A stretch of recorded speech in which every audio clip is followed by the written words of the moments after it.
দর্শক, আওয়ামী লীগ সরকারের আমলে ঘটে যাওয়া গুম খুন এগুলো নিয়ে বর্তমান সরকার একটা গুম কমিশন করেছিল।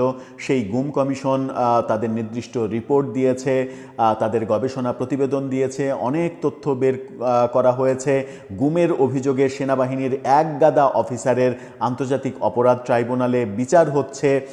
আমরা ভেবেছিলাম যে বিগত সরকারই এই কাজগুলো শুধু করেছে, বিগত সরকারকে আমরা দোষ দিচ্ছিলাম এবং বিগত সরকারের বিভিন্ন কর্মকাণ্ড নিয়ে বিচার চলমান তখন ভয়াবহ একটা অভিযোগ করে বসলো আইন এবং সালিশ কেন্দ্র, আইন ও সালিশ কেন্দ্র।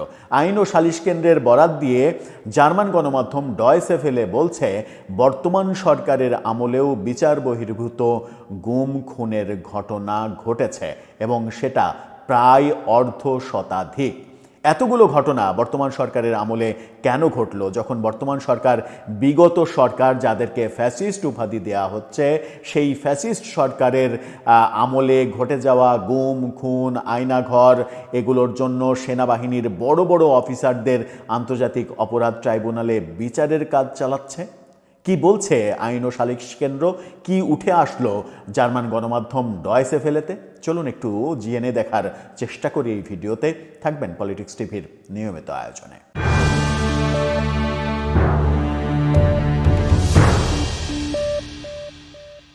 দর্শক, বলছিলাম বিগত সরকারের ওপরে যখন আমাদের সমস্ত অভিযোগ যে বিগত সরকারের আমলে গুম খুন বিচার বহির্ভূত হত্যাকাণ্ড এগুলো ব্যাপক হারে ঘটেছে এবং সেগুলোর বিচার বর্তমান সরকারের আমলে চলছে, গুম কমিশন করা হয়েছে, গুম কমিশনের তাদের ফাইনাল প্রতিবেদন পর্যন্ত প্রকাশ করে দিয়েছে, সেরকম মুহূর্তে আইন ও সালিশ কেন্দ্র বলছে এই সরকারের আমলে অর্থাৎ এই 16-17 মাসে বিচার বহির্ভূত হত্যাকাণ্ড ঘটেছে অর্ধ শতাধিকের কাছাকাছি এবং এই বছরেই সেই সংখ্যা 32টি।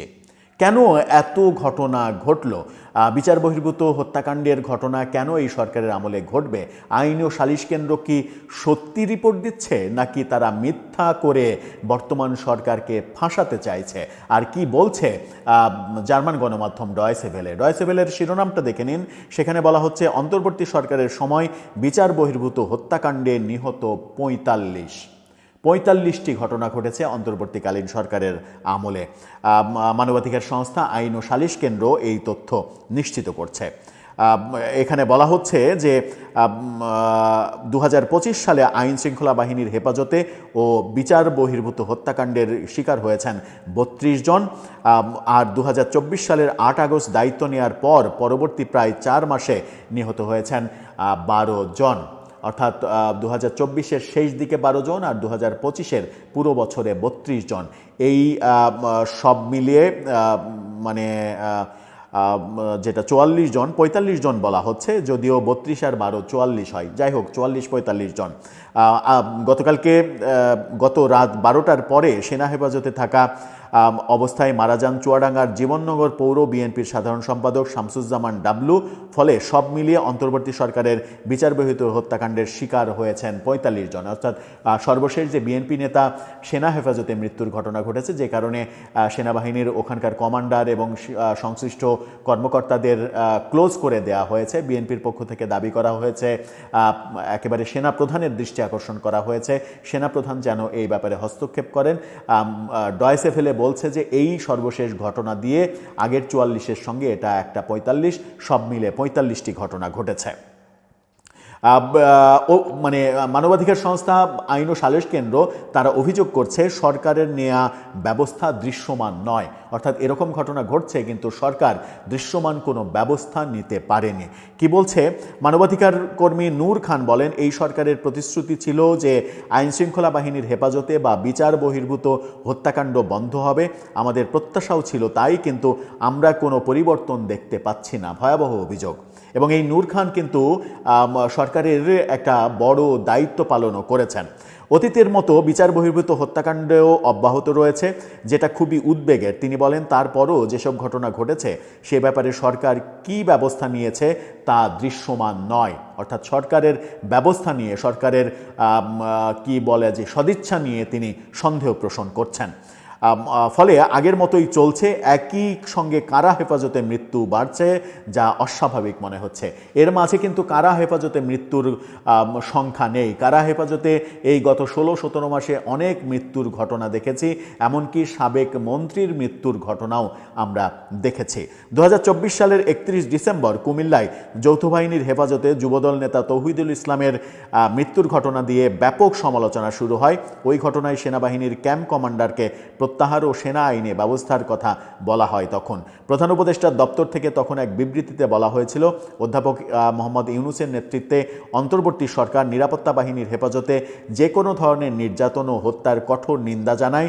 জাতীয় জীবনের প্রতিটি ক্ষেত্রে মানবাধিকার সুরক্ষা নিশ্চিত করাই এই সরকারের অন্যতম প্রধান লক্ষ্য, যেখানে দেশের শীর্ষ মানবাধিকার কর্মীরা সরকারের উপদেষ্টা পরিষদে রয়েছেন। এটা একটা গুরুত্বপূর্ণ ব্যাপার যে এই সরকারের উপদেষ্টা পরিষদে কিন্তু দেশের শীর্ষ মানবাধিকার কর্মীরা রয়েছেন। বেলার রেজওয়ানা হাসান, আদিলুর রহমান, তারা বাংলাদেশের লিডিং মানে মানবাধিকার কর্মী, এবং এই কর্মকাণ্ডে পরবর্তীতে বিভিন্ন কমিশন গঠন, এটা গঠন, ওটা গঠন, সব ক্ষেত্রেই কিন্তু এই মানবাধিকার কর্মীদের সংযুক্ত করা এবং সংযুক্ত রাখার ব্যাপার দেখেছি। কিন্তু মানবাধিকার লঙ্ঘনের ঘটনার ব্যাপারে সরকারকে তেমন কোনো পদক্ষেপ নিতে দেখা যায়নি, সেই অভিযোগ করা হচ্ছে। এটাকে কখনো কখনো পরিকল্পিত, অনেক সবগুলো ঘটনার বর্ণনা দেওয়া হয়েছে এই রিপোর্টে। সব ঘটনার বর্ণনা তো প্রয়োজন নেই, সব মিলিয়ে 45টি বিচার বহির্ভূত হত্যাকাণ্ডের ঘটনা ঘটেছে সেই কথা নিশ্চিত করছে বিভিন্নভাবে আইন ও সালিশ কেন্দ্র এবং ডয়েসে ভেলে। এখানে বলা হচ্ছে পরিকল্পিত হত্যাকাণ্ডের কথা। বলা হচ্ছে যে শামসুজ্জামান ডাবলুর বাড়ি জীবননগর পৌর এলাকায়, থানা স্বাস্থ্য কমপ্লেক্সের সামনে তার ব্যবসা প্রতিষ্ঠান। হাফিজা ফার্মেসি থেকে অপারেশন ডেভিল হান্ট নিয়োজিত সেনা সদস্যরা তাকে রাত 10টার পরে আটক করে। রাত 12টার পর তাকে জীবননগর স্বাস্থ্য কমপ্লেক্সে নেওয়া হলে চিকিৎসকরা মৃত ঘোষণা করে। এরকম ঘটনা আমরা স্পেসিফিকলি যৌথ বাহিনীর কথাই বলতে চাই না, এই ঘটনাগুলো ঘটছে যে যার নিন্দা জানানো হচ্ছে, বিচার দাবি করা হচ্ছে। সরকারের মধ্যে মানবাধিকার কর্মীরা রয়েছে, মানবাধিকার কর্মীরা যখন রয়েছে, এবং নূর খান যিনি এই ডয়েসেভেলের সঙ্গে তার মন্তব্য শেয়ার করেছেন, নূর খান একজন মানবাধিকার কর্মী, তিনি পর্যন্ত সরকারের বিভিন্ন কাজের সঙ্গে কিন্তু সংশ্লিষ্ট। ঠিক সেই মুহূর্তে আইন ও সালিশ কেন্দ্রের এই গবেষণা প্রতিবেদন, তারা 44 জনের প্রতিবেদন তৈরি করেছে। আর সাথে একদিন আগে যে ঘটনাটা ঘটেছে, বিএনপি নেতার মৃত্যু, সব মিলে 45টি ঘটনা, যে ঘটনার মধ্যে কারা অভ্যন্তরে অর্থাৎ কারাগারে থাকা অবস্থায় মৃত্যুর সংখ্যা কিন্তু যুক্ত নয়। কারাগারে মৃত্যুর ঘটনা অনেকগুলো ঘটেছে।